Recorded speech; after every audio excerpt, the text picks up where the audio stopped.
হচ্ছে। এই যে উটের বাতাসাগুলোকে থেতো করা হচ্ছে, গুঁড়ো করে দইয়ের ঘোল বানানো হবে। তাহলে বন্ধুরা চলুন দইয়ের ঘোল দইয়ের ঘোল কেমন করে বানাই।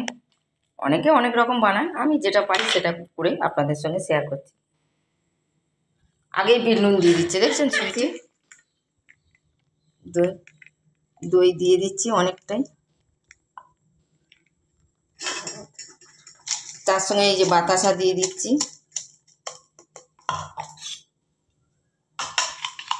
ঘেঁটে নিচ্ছি। এখন মেয়ে বলছে আমিও খাবো,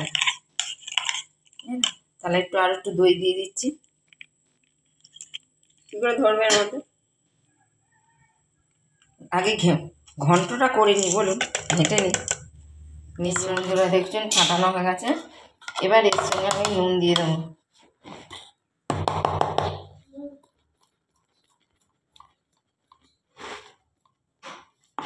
নুন দিয়ে দিলাম, অনেকটা হয়ে গেল।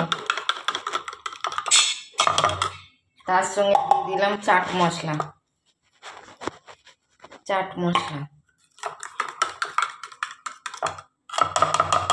তার সঙ্গে দিয়ে দিলাম গোলমরিচ জিরের গুঁড়ো।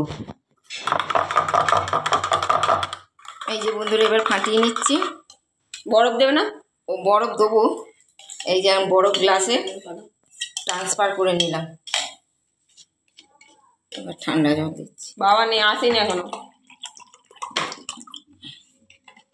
বরফ নেই আজকে আমি। আচ্ছা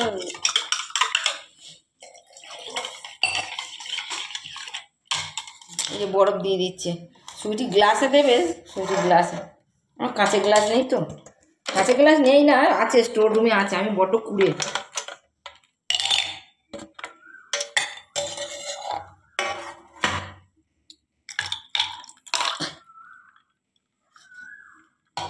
বন্ধুরা আমি খেয়ে নিই। ভালো হয়েছে। সন্ধ্যাবেলা চা না খেয়ে খেলেই ভালো, চা তো গ্যাস।